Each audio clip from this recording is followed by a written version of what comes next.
and Dr. Bertram's going to talk about substance use disorders.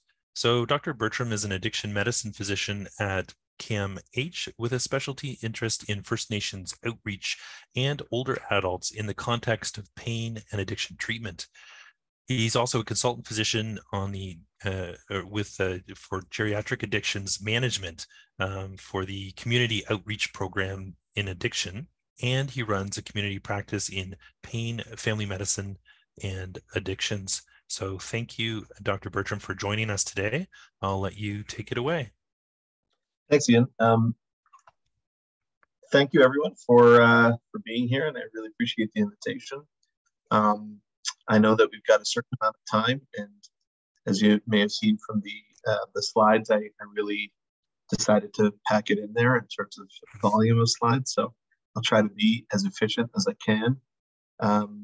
So that and I see that there's a comment there where we'll be getting slides for review later. I do believe that there were slides sent, but I'll defer to the team on that, and I'll carry on with today's presentation. And as we go, if you have questions, I'm fairly laid back, even though I am going to be mindful of the time. So if there are any pertinent questions, I'll try to answer them right away. Otherwise, we'll defer it to the end for the question and answer period. Okay, so when I get going. And just from a disclosure standpoint, just that some of these slides are from previous substance use disorder presentations through the Canadian Coalition for Seniors and Mental Health. So if there's anything familiar, that's I don't know if it's by design, but it's not coincidental. And then just including the stock disclosure of financial support that this ECHO has provided, and that it's not received financial support other than support from PHAC, and this program has not received any in-kind support, and there are no conflicts of interest to be disclosed. And that information presented in this CME is based on recent information that is explicitly evidence-based. And if there's anything, for instance, off-label that I've made recommendations on, I've tried to be explicit about that. That this is ultimately material that's peer-reviewed, and the recommendations based on evidence that's accepted within the profession. And if any of you have questions about that as we go, I'm very open to those questions as well. So want to make this as collaborative a discussion as possible.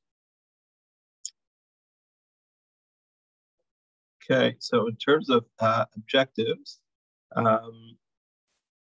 so one, to provide an overview of substance use disorder issues, including the impact of COVID-19 on people with substance use disorder. I wanted to make sure that I didn't overlook that context, because we are very much kind of operating in the midst or aftermath, whichever angle and experience you're kind of dealing with of COVID-19.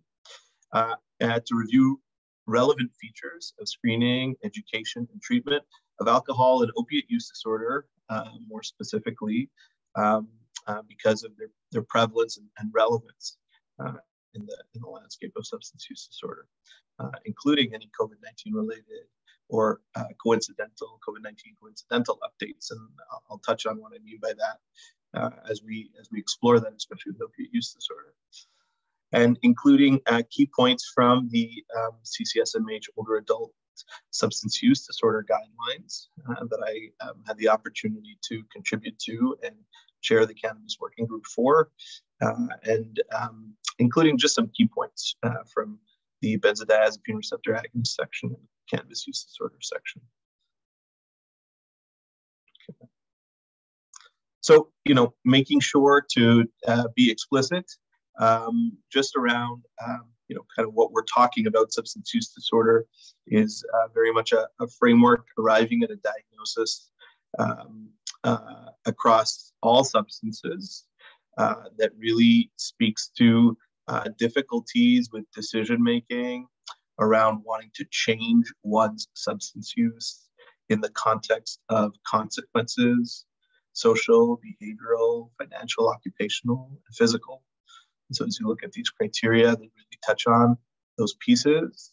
And of note are at the very bottom on the left, what constitutes criteria for mild, moderate, and severe substance use disorder. And the utility of that is really to ensure that a person has access to treatment more than it is to necessarily or specifically judge their severity. And then secondly, there is in bold on the left side, in capitals, under characteristic tolerance withdrawal, or the substance is used to avoid withdrawal, that this is not applicable in the context of medically supervised pain management. So this is specifically for opiate use disorder, where in a recognition with the DSM-5 that there are many people who've been on opiates for pain for a very long time, that a person could experience that. They could experience tolerance. They could experience withdrawal without necessarily having an opiate use disorder, because by virtue of their treatment, they'd have to be on opiates every day in most cases for a very long period of time. So this does not apply to cannabis. I guess we can put in as of yet in italics if you want, depending, of course, on how cannabis ultimately ends up sort of being seen and interpreted and formatted in the setting of medical management of a variety of different conditions. And this is not a presentation on that. And I definitely do presentations on that. That would take more than a small part of 25 minutes to address. And then the last piece when thinking about substance use disorder is on the right-hand side at the very bottom, which is that if a person is reporting cravings or strong desire to use, and I included opiates there, but it's really any substance, that is a criteria or a feature towards a diagnosis. So not everyone who is dealing with a substance use disorder is always conscious of cravings or urges. And not everyone sort of appreciates the definition of those words the same. So quite important to walk a person through that. So that's the diagnosis. What are some of the groups that we see? These aren't the only groups, and I'm not trying to be prescriptive or exclusive in talking about these two cohorts, but when we talk about older adults in the setting of substance use disorder, we're sometimes seeing people who fall into that stage and that group of people who've come upon problems with substances later in their life. These are sometimes people for whom the substance use disorder presents itself insidiously.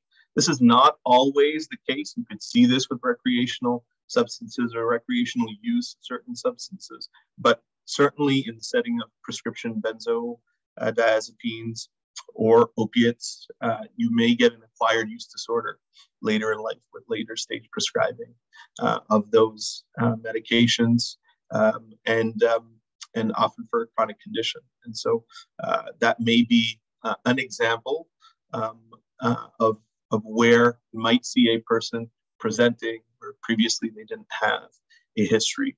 Of course, it could also be something like acquiring substance use, such as drinking, especially because of its prevalence, during a transition in their lives. So retirement, change in relationship status, residence. And these are, again, people who, are coming for treatment without much of or any prior history, both personally, but also in terms of engaging the system and engaging treatment.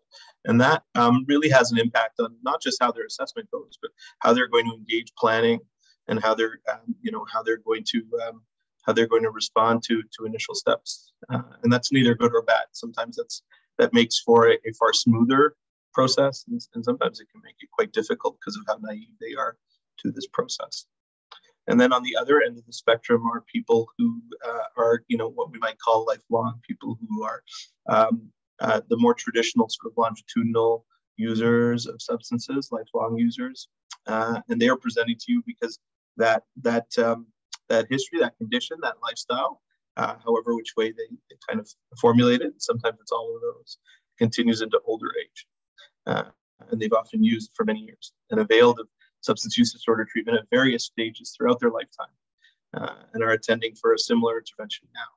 And so you're not just dealing with their presentation and personal history, but you're dealing with their treatment history too, sometimes just as, if not more relevant, to how they're going to respond. So these are two cohorts of note because, some of the some of the interesting information that's out there, touches on both of these cohorts in different ways. So trends in older adult prescribing, if you think about some of those later in life substance use disorder individuals are impacted, perhaps in good ways and perhaps not so much when we talk about some of the changes in prescribing of opiates over the last number of years. And the 2017 McMaster guidelines that came out on opiate prescribing certainly has contributed to decreased prescribing of opiates amongst all people, including older adults. And as a result, we've seen a significant decline in utilization from 2017 to 2021. This is translating to approximately 32,000 fewer seniors. And unfortunately, a number of instances, that decrease in utilization was not something that was done smoothly or collaboratively or with much of a contingency. And so it sometimes actually introduced opiate use disorders where previously there were not, because people had to go to the street or people had to seek out other means of addressing their opiates. And of course, those worst case scenarios that have been spoken to quite a bit in public, the risk of harm and even death, ideation in settings where people's opiates have been cut off, very much feeling like it was against their will. And in some cases, objectively, that was so. And so there's been quite a push on the system level to really be able to address what has become an issue with pain and opiates in a more compassionate way. And we'll touch on some harm reduction trends and statistics in a few later slides. And with benzodiazepines, first of all, more, and I didn't include that here, although it was highlighted in the guidelines, more really productive work has been done around helping to more productively and supportively taper benzodiazepines in a deep prescribing setting for people who were seeking support, especially through the Empower trial that was carried out a few years back. But over these last couple of years, there has been an increase in benzodiazepine prescribing in long-term care settings, where 3 times more people than in the community were prescribed an antidepressant or benzodiazepine.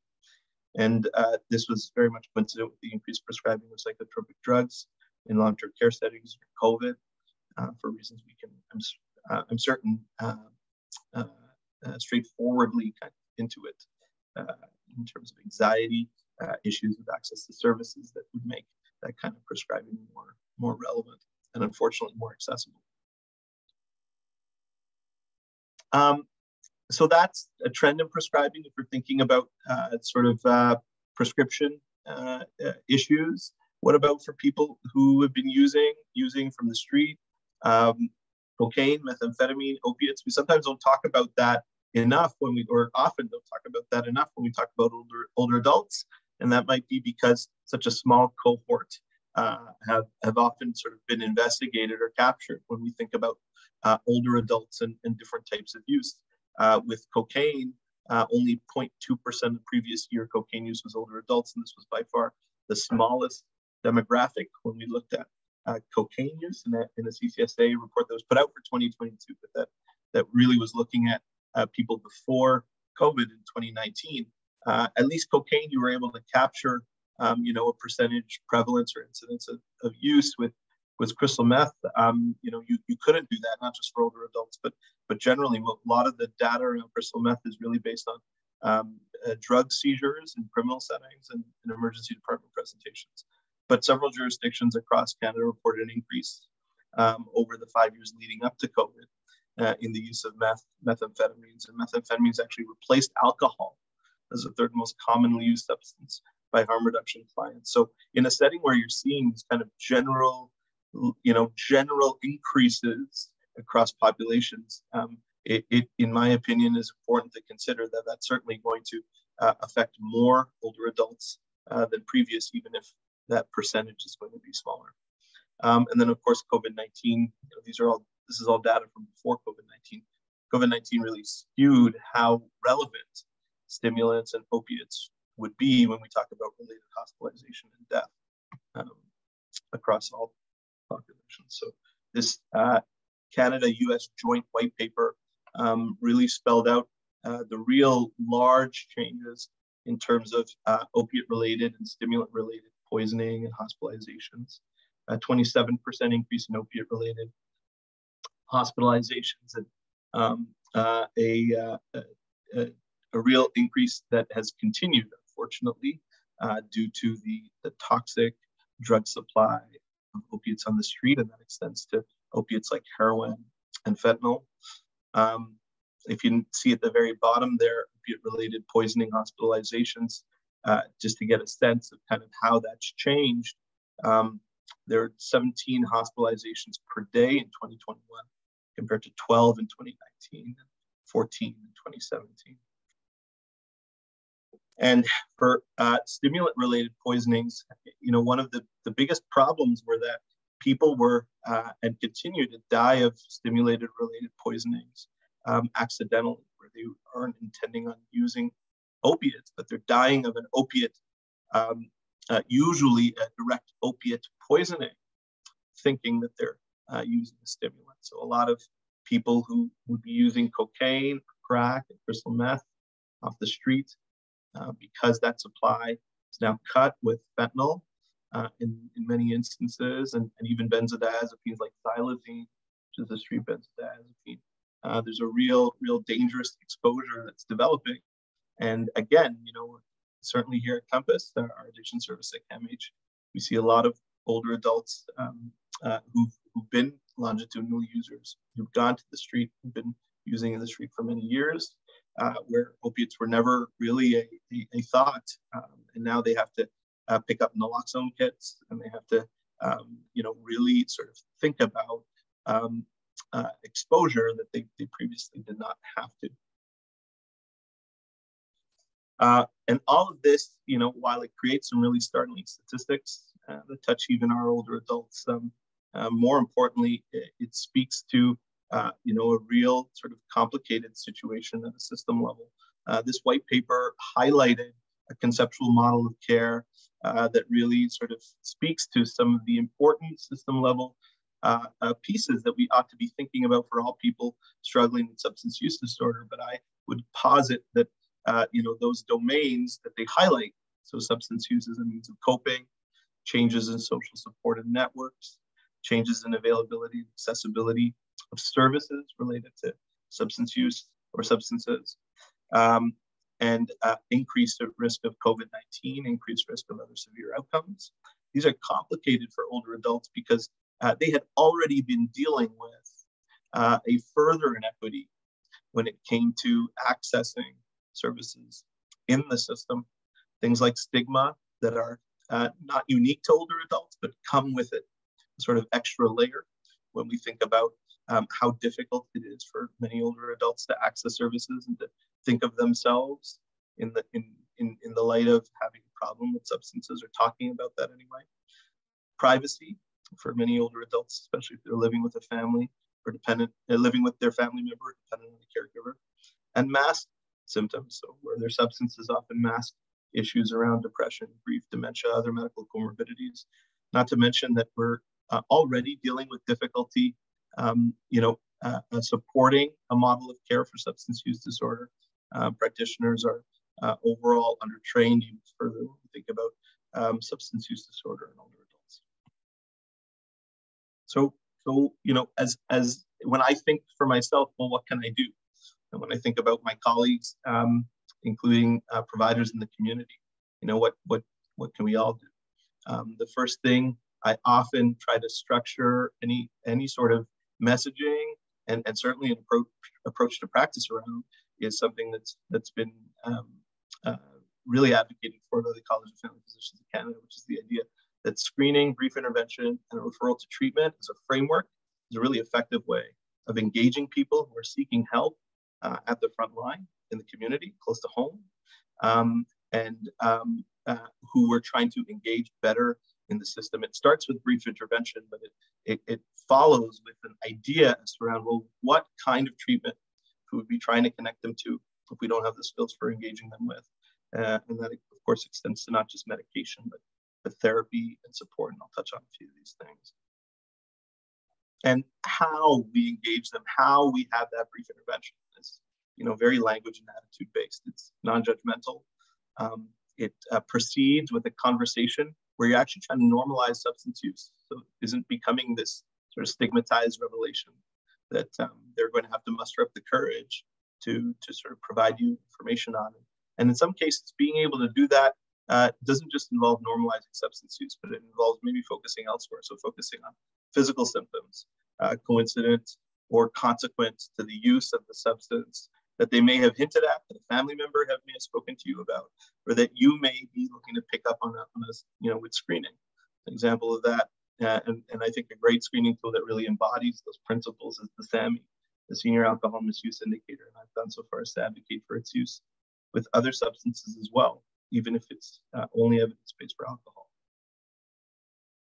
And why are all these things important? And why is that, a reasonable way to kind of take the first step? Because there's evidence that brief interventions can make a difference. There's evidence that that one encounter that you have with a person can actually help decrease their use, and that reduction is actually sustainable. So if you think of your interview not just as a screening tool, but and not just some of the principles I mentioned, but kind of as like a 5 or 6 step approach, where if you look at Table 5, that the NIAAA has kind of endorsed as a framework for an initial intervention. You want to state your assessment conclusions. This is after you kind of gathered a history and spoken to that person and are looking to engage with them in a way that might help them take steps, right? State your assessment conclusions and recommendations clearly. Be transparent. You're drinking more than is medically safe. But qualify that and follow that up with assessing their readiness to reduce levels of use. Maybe negotiating a drinking goal, or if you're thinking about another substance, substance use goal. Generate a plan to meet those goals. And it doesn't have to be a plan to meet all those goals, and it doesn't have to be a plan that ensures that those outcomes are realized. Just a plan that carries them forward in their next steps, and provide some materials developed by the AAA, but developed by organizations that you trust that try to address substance use disorder treatment in the community, and follow up and reassess progress. And that's sometimes the most important if we're looking to try and increase the chances. But again, some evidence that actually shows that that one encounter sometimes can really make the difference in a significant way. So with the time remaining, I'm going to plunge into some important pieces, and I'll be looking for any private messages that tell me I need to wrap it up. So the first is alcohol use disorder because of its prevalence. And when we're thinking about that approach to treatment and we're thinking about those initial steps, often it's in the setting where a person isn't always explicitly asking for help or outlining that they have a problem. So using screening tools, specifically with good evidence for older adults, can be really, really effective. What are some examples and what has more and more evidence? There are a number, encouragingly, when we talk about older adults, tools like Audit, the Cage, SMAS, which is the Michigan Alcohol Screening Test, and the Alcohol-Related Problem Survey. But where the evidence kind of increases more favorably are for tools like the Alcohol Misuse Indicator, SAMI, and the GMAS, which is often referred to as the geriatric version of the Michigan Alcohol Screening Test. And it can also be used for benzodiazepine use. There's some evidence for its effectiveness in screening for that as well. And another tool for older adult alcohol screening that you see on that table that's got kind of more specific evidence towards older adults is that alcohol-related problem survey. The one hang up with a tool like that, the questions there are a few more items in the questionnaire. And so the SAMI and the GMAS sometimes are a bit more efficient. And why would you be screening, and what can your sort of education and drinking goals, if you decide to have that brief intervention next, kind of revolve around? Well, for the longest time, there wasn't anything for older adults. And then a few years ago, the guidelines that came out with the CCSMH really were able to dive into something a lot more specific for older adults. It was considered very, very conservative when we think that a lot of the mainstream drinking guidelines for many years suggested that you could have between 10 to 15 standard drinks. And You can see here from the CCSMH guidelines, no more than 1 drink on drinking days, and no more than 5 drinks per week for women, no more than 1 to 2 drinks on drinking days, and no more than 7 per week for men. And so these might be drinking goals that normally we would have promoted or supported providers engaging a patient if they were having thoughts around kind of a next step after that brief intervention. But a few months ago, the goalposts changed a little bit, if you will, when we start to talk about education that's out there. And this, if you see here, and if you just kind of zero in on the numbers right away, and then you kind of zoom back out to, wait a second, what's this for? This was the CCSA's Canadian guidance on alcohol and health that wasn't just for older adults, but for the population as a whole. And you may be very familiar with it because it got lots of media attention. And it got lots of media attention because the numbers are, really, really noteworthy. It's based on the principle of autonomy and harm reduction, as the CCSA document outlines, and the fundamental idea behind it that people living in Canada have a right to know that alcohol use comes with risk. And it's this idea that there is a continuum of risk associated with weekly alcohol use. So it really, on a conceptual level, sort of moves away from this idea that you're safe, quote unquote, if you have this amount. It kind of recognizes that there's a risk associated with any kind of drinking, unless we're talking about 0 drinks per week. And it sort of sets the threshold, if you will, at 2 standard drinks or less for anyone, regardless of age. And this is one where, it's essentially saying you're likely to avoid alcohol-related consequences for yourself or others at this level. If you're able to keep it to this, which of course many of my patients walked into my office over the last couple of months, really uncomfortable, in some cases quite angry with this idea. 3 to 6 standard drinks per week comes with its own risk, certainly more than 2.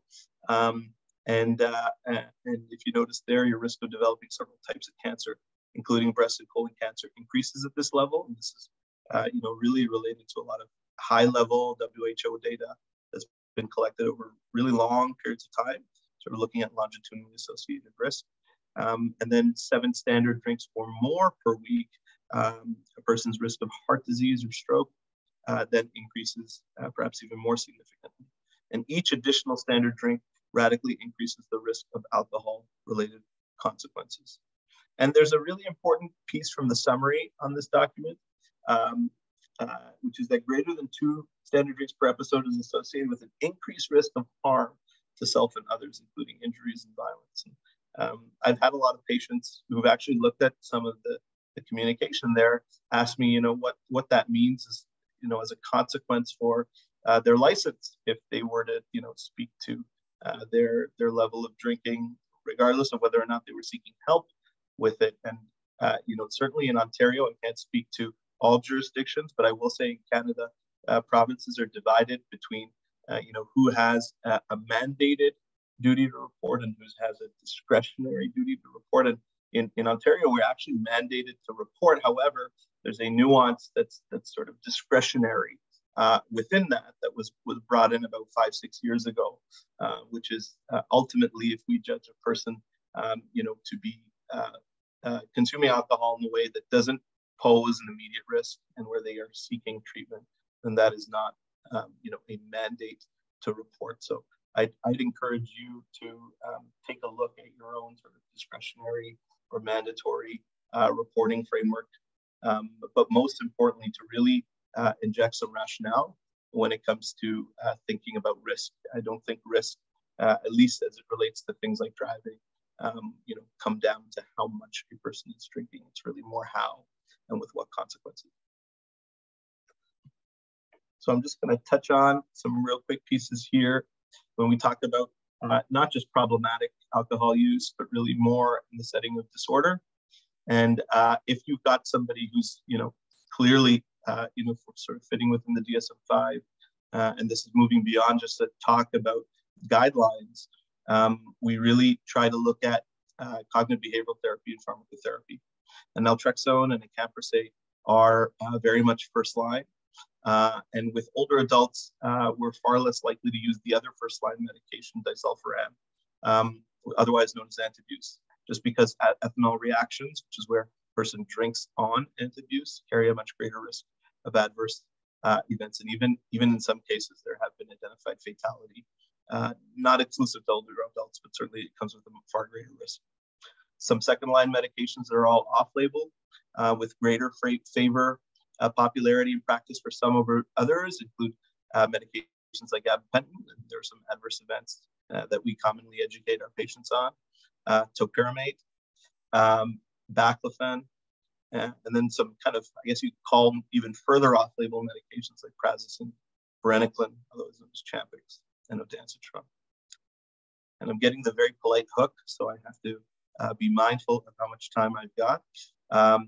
Very important if you're talking to somebody about their substance use disorder in the setting of alcohol, and they're trying these types of medications, the anti-craving medications.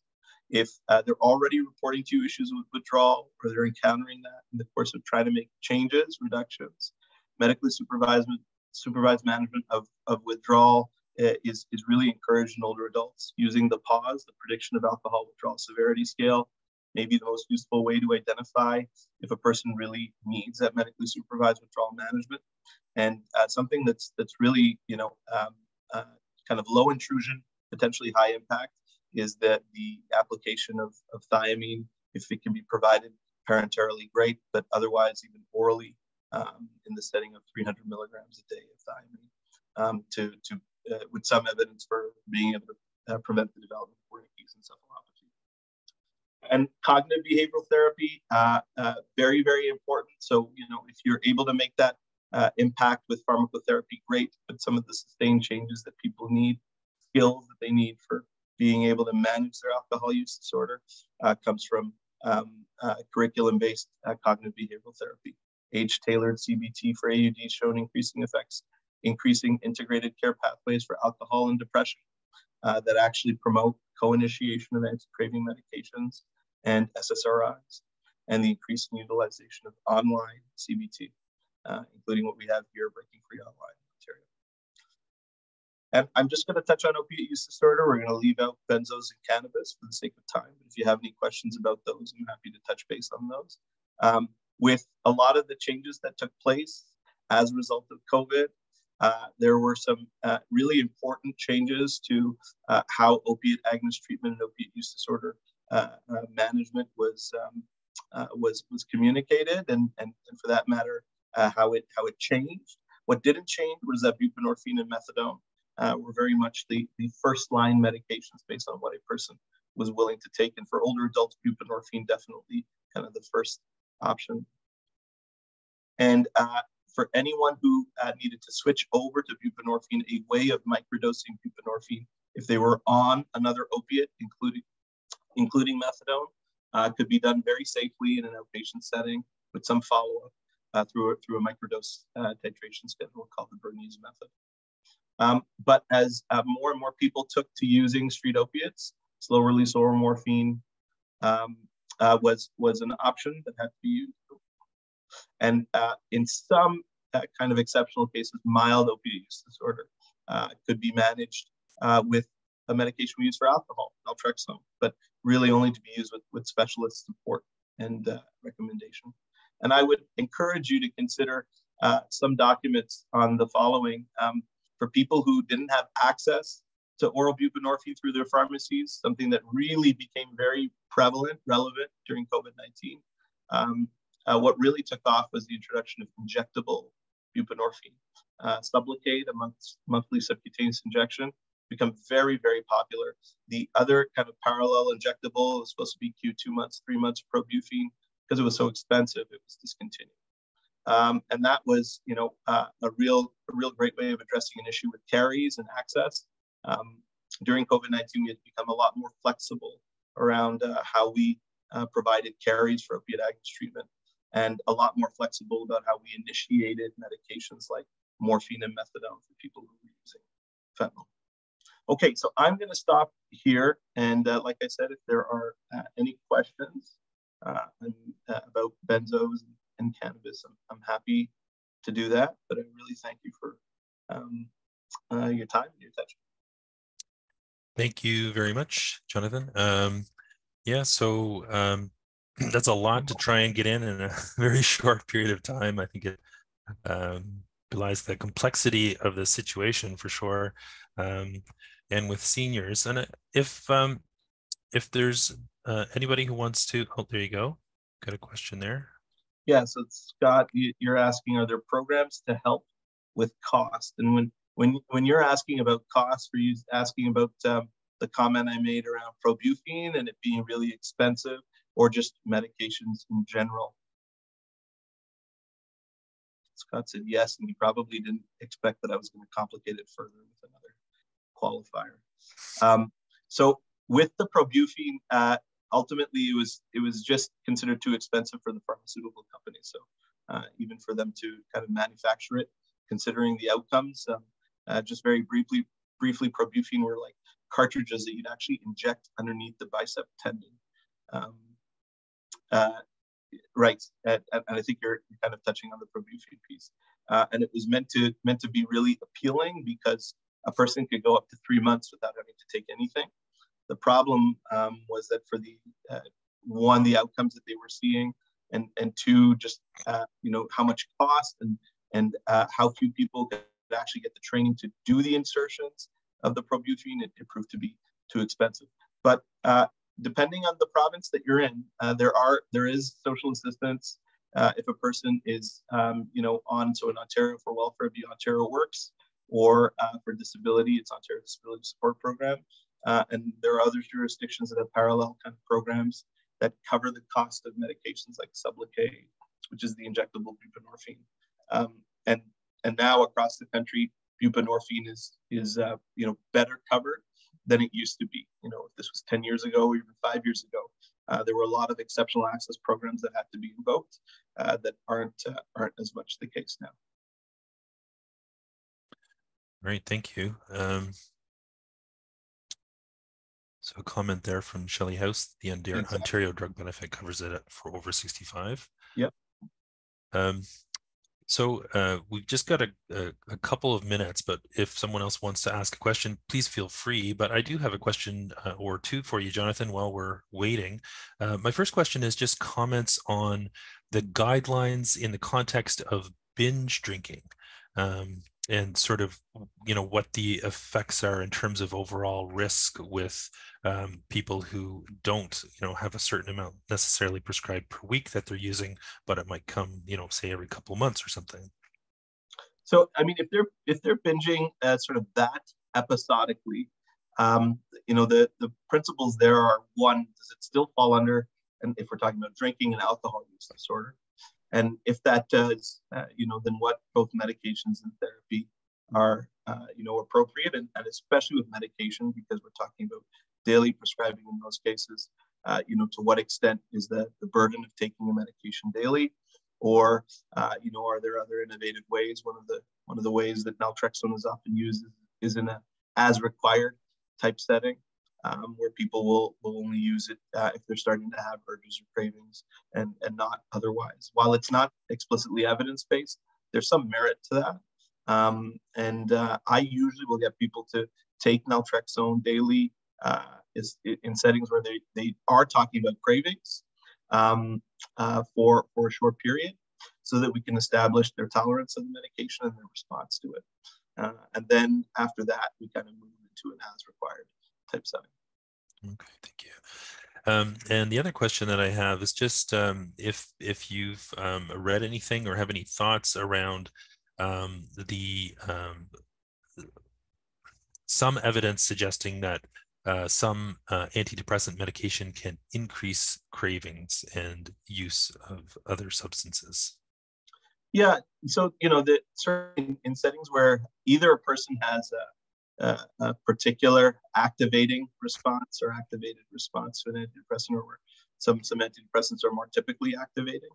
A big part of identifying what's most appropriate is really based on history, more so than anything else. There isn't any one antidepressant that's considered, particularly sort of cravings triggering or cravings provoking, invoking.